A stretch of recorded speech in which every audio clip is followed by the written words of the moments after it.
एक नगर में दो भाई राजू और दीपू नगर के एक गैराज में मैकेनिक का काम करते थे। दोनों बहुत मेहनती थे। एक दिन गैराज में काम करते हुए भाई ने सोच रहा था, अगर हम ऐसे ही काम करते रहे तो एक दिन अपना एक गैराज खोल लेंगे और फिर जल्दी ही दूसरा और फिर तीसरा और जल्दी ही हर शहर में अपना एक गैराज होगा। ये कहने के बाद दोनों राजू और दीपू अपना काम बंद करके मुस्कुराते हुए ऊपर की ओर देखते हुए अपने ख्यालों में खो जाते हैं।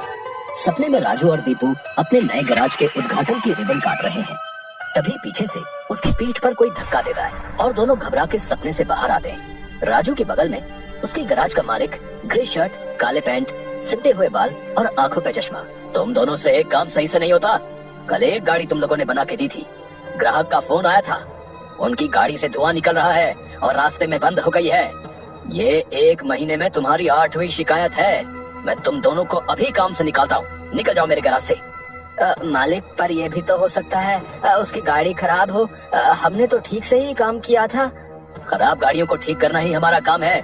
निकल जाओ यहाँ से। और मालिक दोनों को धक्के मार के बाहर निकाल देता है। राजू और दीपू अपने छोटे से कमरे की बिस्तर पर हैं। सामने की दीवार पर विष्णु भगवान की तस्वीर टंगी है। दीपू राजू से, भाई, हम हर जगह मन लगा के काम करते हैं, फिर भी हमें हर जगह से निकाल दिया जाता है।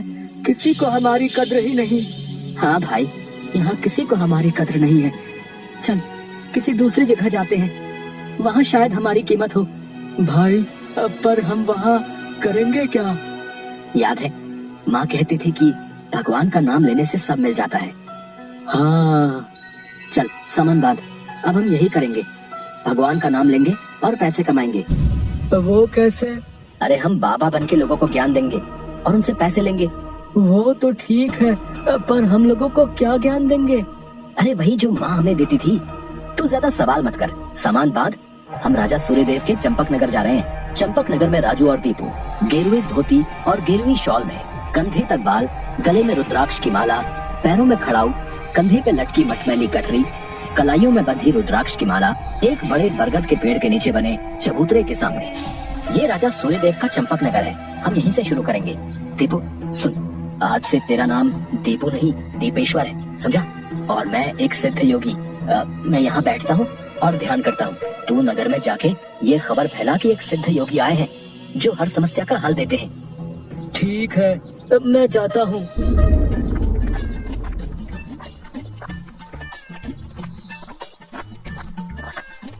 भाई, हमारे सिद्ध बाबा जी के लिए कुछ दान दो।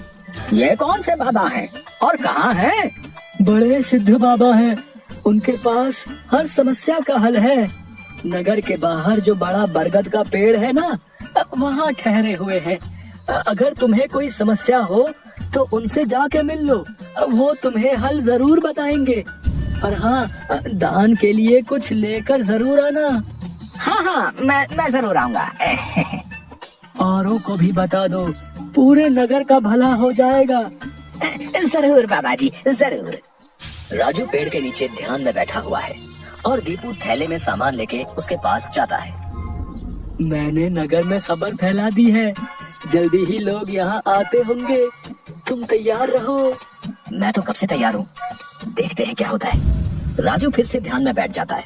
तभी नगर के लोग वहाँ आने लगते हैं और हाथ जोड़ के नीचे बैठे हैं।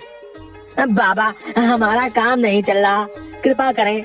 आप जो भी दान के लिए लाए हैं बाबा के चरणों में रखें और बाबा से गुरु मंत्र लें।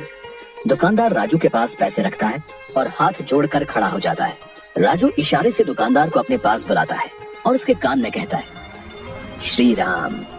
हर बिक्री के समय मन में ये नाम का जाप करो, बिक्री बढ़ जाएगी। याद रहे, अपना ये मंत्र किसी को नहीं बताना, अपनी पत्नी को भी नहीं। जैसी आपकी आज्ञा बाबा जी। महाराज, आप राजकुमारी के लिए एक योग्य वर तलाश रहे थे। हमारे गांव में एक सिद्ध योगी आए हैं जो तेजवान हैं और राजकुमारी के लिए एकदम श्रेष्ठ हैं। गुरुदेव, मुझे आपके चयन पर पूरा विश्वास है। अगर आपने चुना है तो वो राजकुमारी के लिए अवश्य ही उत्तम होगा। सोने जवाहरात और अनेक उपहार लाओ। हम अभी उन महान योगी के पास जाएंगे और उनसे राजकुमारी से विवाह करने का आग्रह करेंगे। हे तपस्वी, मैंने आपके बारे में जो सुना था, आप उतने ही तेजस्वी हैं। मेरा आग्रह स्वीकार करें। राजू ध्यान से आंख खोलकर राजा को देखते हुए, जी महाराज, कहिए क्या परेशानी है आपको? मेरी इच्छा है कि आप मेरी पुत्री से विवाह करें और ये उपहार स्वीकार करें। राजू काफी देर तक उपहार में लाए सोने चांदी और अनेक वस्त्र और उपहारों को देखता है, फिर राजा की ओर मुड़ता है। महाराज, मैं तो एक सन्यासी हूँ, मुझे इन सब से क्या लेना? मुझे क्षमा करें, मैं आपकी बात नहीं मान सकता। दीपू चौंकते हुए राजू को देखता है। मैंने जो सुना था, आप उससे भी महान हैं। मुझे क्षमा करें यदि मैंने आपका अनादर किया हो। आप जब तक यहाँ हैं, मैं कोशिश करूंगा आपको कोई दिक्कत ना हो। और राजा सूर्यदेव को प्रणाम करके वापस चले जाते हैं। अरे राजू, ये क्या कर दिया तुमने? इतना अच्छा मौका हाथ से जाने दिया। अरे राज करते हम लोग। राज, तुम्हें ये क्या हो गया है? मैं यही सोच रहा था, लेकिन फिर मैंने सोचा कि इतने दिनों से ईश्वर का नाम लेते लेते इतना तो समझ आ गया है कि ईश्वर के नाम अमृत में ऐसा क्या है जो मीरा सारा राजसी ठाट छोड़कर वैरागन बन गई। क्यों प्रहलाद ने अपने पिता की इतनी यातनाएं सही? मुझे भी राम नाम का धन मिल गया है, जिसके आगे इस दुनिया का सारा धन फीका है। मुझे ये सब नहीं पता। हम यहाँ पैसे कमाने आए थे, ना कि साधु बनने। मैं चला, मैं अकेले ही सब संभाल लूंगा। तुम्हें जो ठीक लगे करो, पर अगर किसी मुसीबत में फंस जाओ, पूरी श्रद्धा से ईश्वर का नाम लेना, तुम्हारी मुसीबत दूर हो जाएगी। तुम्हारा दिमाग खराब हो गया है? इतनी आसानी से मुसीबत दूर होती तो सभी खुश होते। राजू बस उसे देखकर मुस्कुराता है और ध्यान में बैठ जाता है। दीपू अपनी पोटली उठा के गाँव में चल देता है। क्यों भाई, कैसा चल रहा है? हाँ भाई, सब बढ़िया है और अब घर में सुख शांति भी है। ये भी बेवकूफ बन गया। राजू है तो चालाक। उसने ऐसी युक्ति की कि कोई उस पर सवाल नहीं उठा सकता। कुछ राशन दान करो। जरूर। दुकानदार राजू के थैले में चावल डालने जाता है। तभी दीपू, ये क्या दे रहे हो? इतनी मिठाइयाँ और मेवे तुम्हारी दुकान में है और तुम ये कच्चे चावल दे रहे हो? इनमें से कुछ दो। पर बाबा तो ये सब नहीं कहते। तुम्हें क्या करना है? जितना कह रहा हूँ वो करो।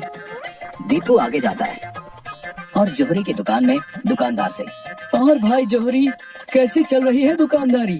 बाबा की कृपा से सब बढ़िया चल रहा है। कहिए क्या सेवा करूं? बाबा के लिए कुछ दान दो। इससे पहले कि इन्हें मेरी असलियत पता चले, इनसे तगड़ा दान लेके गांव से गायब हो जाऊंगा। फिर ये लोग राजू के पीछे पड़ेंगे तो उसे समझ आएगा। बाबा के लिए कुछ दान दो। जोहरी पैसे निकाल कर देने लगता है। अरे ये क्या भीख दे रहे हो? बाबा की कृपा से तुम्हारी दुकान चल रही है। इतने सारे जवाहरात हैं, इनमें से दो कुछ कीमती सा। जितना दोगे उससे ज्यादा मिलेगा। ये बाबा को क्या हो गया है? कोई नहीं, बाबा को देने से मेरा क्या घटेगा। जोहरी एक सोने की हार दीपू को दे देता है। ये लीजिए बाबा। अच्छा धन बटोर लिया है मैंने। इससे काफी दिनों तक काम चल जाएगा। बड़ी भूख लग गई है, कुछ मिठाइयाँ खा लो। दीपू एक पेड़ के नीचे बैठ के मिठाइयाँ खाने लगता है। तभी वहाँ 4 डाकू, चेहरे पे नकाब, काले कपड़े और हाथ में छुरी लेकर आ जाते हैं। जो कुछ भी है वो हमें दे दो, नहीं तो हम तुम्हें मार डालेंगे। दीपू डर से अपनी पोटली उन्हें दे देता है। तभी डाकुओं के सरदार का नकाब खुल जाता है। दीपू उसे देख लेता है। अब तुझे मरना होगा क्योंकि तूने मेरा चेहरा देख लिया है। हे भगवान, ये क्या हो रहा है? कैसे बचूं इनसे? भागने की कोशिश की तो ये लोग पकड़ लेंगे। क्या करूं मैं? तभी उसे राजू की बात याद आती है। अगर किसी मुसीबत में फंस जाओ, पूरी श्रद्धा से ईश्वर का नाम लेना, तुम्हारी मुसीबत दूर हो जाएगी। दीपू आंखें बंद कर घुटने पर बैठकर, हे नारायण मेरी रक्षा करो, हे नारायण मेरी रक्षा करो। डाकू का सरदार दीपू को उठाकर, सुन, राजा के सिपाही हमारी ओर आ रहे हैं, इसलिए तुझे छोड़ रहे हैं। अगर तूने किसी को हमारे बारे में बताने की कोशिश की तो तुझे जिंदा नहीं छोड़ेंगे। ये ले अपनी पोटली। डाकू भाग जाते हैं। दीपू सामने से सिपाहियों को आते देख मन में, हे नारायण, मुझसे भूल हुई जो मैं राजू की बात को समझ नहीं पाया। मैं राजू के पास वापस जा रहा हूँ और उसके साथ रहकर आपके ध्यान में अपना जीवन बिताऊंगा। मुझे माफ कर दो राजू, मैं ईश्वर के नाम की महिमा को नहीं समझ पाया, पर अब मैं समझ गया हूँ और तुम्हारे साथ ईश्वर के नाम का धन कमाना चाहता हूँ। राजू दीपू को गले से लगाता है